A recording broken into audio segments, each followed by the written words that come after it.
Good day to you, and welcome back to the podcast, Catch It, A New Perception. My name is Katuk. This time of year can be difficult for people, and sometimes I think our difficulties come from how we create them. What we do or what we don't do, of course, the way we think. The difficulties come from emotions that are, for lack of a better term, unacceptable to us. Emotions that we think are not good. I think emotions are good. I think to feel loneliness is okay. I think to feel sad is okay. To feel grief, anger, frustration, any of those things are good. I am more comfortable feeling love, feeling passion, feeling happiness, contentment. The thing about these other feelings, though, sometimes people say, oh, I feel bad, I don't feel that good, because emotionally they're not in a place where they think they want to be. And I think that any feeling is good. Taking anything to an extreme is not, for a guy like me. And if you can relate to that, looking for a little bit of balance in life, how do we draw that up? What's balance look like? How do we get centered? Spend time with people you love, people that are important to you. You know, I think about the fact that there's some holidays around us, holidays coming up, often there are. Think about people's birthdays, different things. Do we let them know that they're important to us? Do we spend time with them? Do we show them that they're important to us? Do we take the action to be able to allow people to see how important they are to us? And how does that internally allow us to feel?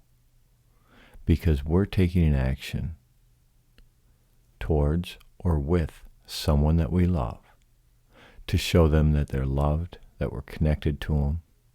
We want to spend time with them. So it makes them feel better because they feel that connection.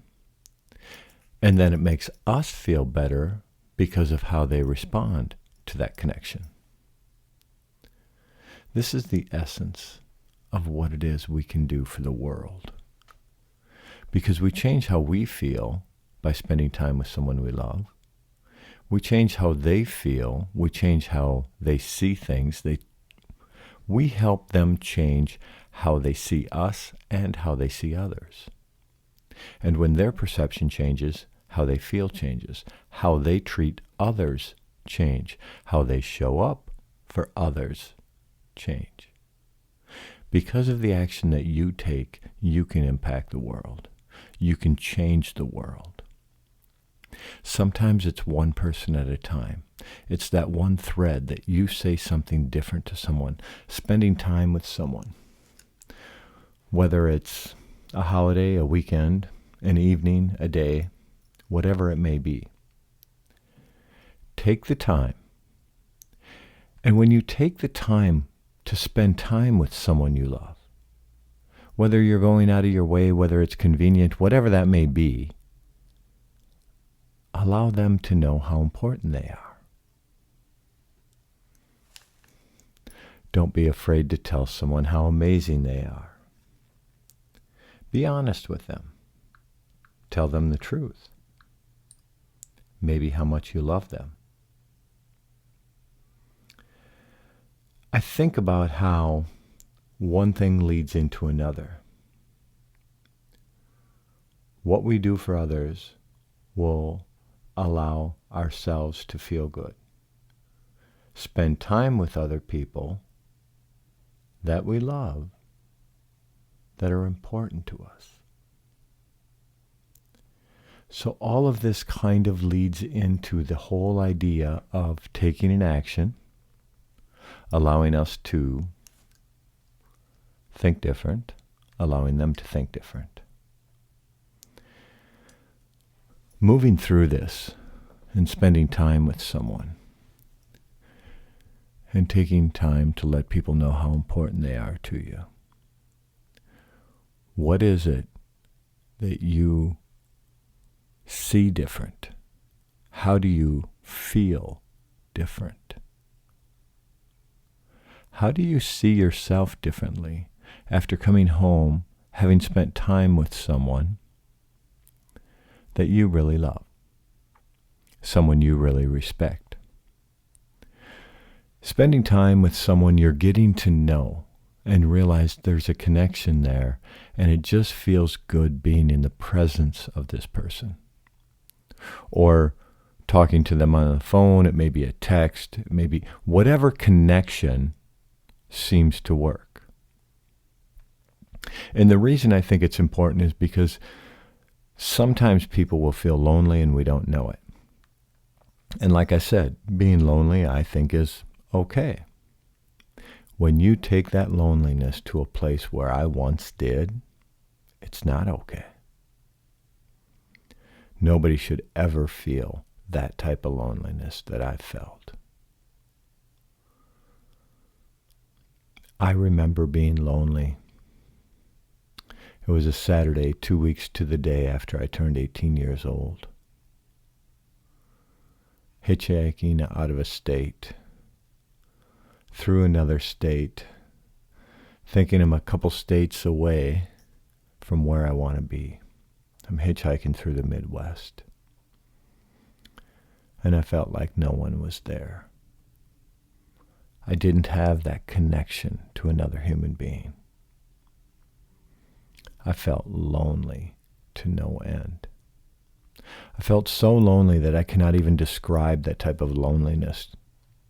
Not only can I not describe it today because I'm not there, I couldn't describe it when I experienced it, and when I first started trying to deal with being that type of lonely, I couldn't describe it at that time. It is undescribable to me. Still today. That is what I don't want other people to feel. That they're insignificant. You feel so lonely that you feel insignificant to the rest of the world. Not conscious of the connection you have with people, not conscious of the love that people have for you, not conscious of the love that you have for other people. You are so disconnected from that consciousness that you allow loneliness to take over to that point. I don't think it's good. And what I'm talking about, being able to get connected and get together with people, is so that that doesn't exist. And I know that we can feel lonely in a group of people. We can feel lonely when we're with someone else. We can feel that. I get it. I've been there. What I'm saying is that we don't have to be there. We don't have to experience that. We can engage with people differently than we ever have before.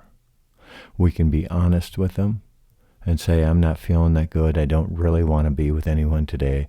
And I showed up because I know I need to be here. And if I'm going to be with someone, I'd really like to spend time with you. I don't know how to get out of this. And be honest about how we feel when we're with someone that we love, someone that we respect. And say, I don't feel okay today. Then you have an opportunity to change it. When you deny it to a point where you're not being honest with yourself about it, maybe not being honest with someone else about it, then it's really easy to stay stuck in it. The whole object of this podcast, this episode and this podcast as a whole, is that we can allow ourselves to be able to think different so we can feel different. And sometimes to be able to think different, we must be honest about how we're feeling or how we're thinking or what it is we're up to. And it's difficult because we think we don't want to speak anything into existence. So how can we express it and move through it without acerbating it, making it worse in any type of fashion? I say making it worse because when we get to a point, we need to be able to get out of it. And for me, I believe that a lot of people that listen to this podcast that know me personally know that I have been in very difficult emotional places in my life. So I understand from my point of view what that's like. What I want is to be able to share with people that if they're honest with themselves and they're honest with others and they take the time to spend with others, that gets reciprocated. It's kind of like the idea that I try to share with some people that I've mentored through the years. And sometimes I tell them, if you like feeling lonely, okay, you don't necessarily have to call somebody up and say, oh, I feel really lonely. And then you kind of do co-create it and you stay in it because you can't quit talking about it. What happens if you take the time, if you're feeling lonely, whether it's over the holidays to come or whether it's just any given day or evening or any time of day? What if you feel lonely or you feel uncomfortable, you're kind of sad, maybe you're grieving, maybe some things are going on and you're grieving. What happens when you take the time to reach out to someone else and very sincerely ask them, how are you doing? What are you up to? What's new in your world? Is there anything I can do for you? Ask any number of those questions, maybe all of them, as you get an answer for the first one and you continue. And through this conversation of inquiring to a friend, a loved one, you're inquiring about where they're at and what's going on in their world. And you sit and listen to what's happening in their world. And you realize a couple of things by doing that. One of them is that you're not feeling the way you were feeling when you first made that phone call. You feel totally different because you got out of yourself and you didn't make it about you. You reached outside of yourself and made it about them, and it made you feel better. Bizarre concept. Works extremely well. A bizarre concept because it's hard to imagine, for me, that when I ask how you're doing and I inquire how you're doing, that I get off the phone and I'm going to feel better. That's a bizarre concept on how it works. It's the essence of the spirit of people, if you will, spirituality. The connection between two people. So in doing so, when you're reaching out and you're inquiring about how someone is doing, you are also giving them hope. You're giving yourself hope. You're reimagining the boundaries of hope. And it wasn't even your thought going into it. You didn't even realize that you would give hope to someone else, that you would give hope to yourself by asking how someone's doing, what they're up to, how their loved ones are, how the family is. Inquire sincerely. Listen. Be part of the conversation. And when you hang up that phone or you stop texting or you go home and separate from them if you're with them physically, I'm under the impression that you will feel different. You'll feel less lonely. You'll be more content. You'll feel more love. And you will have hope. Hope means many things to me. And I hope that if you have not yet, you learn what hope means to you, how it will change you. Looking forward to next time. Live in harmony with and use the bounty of the land to bring kindness to the world.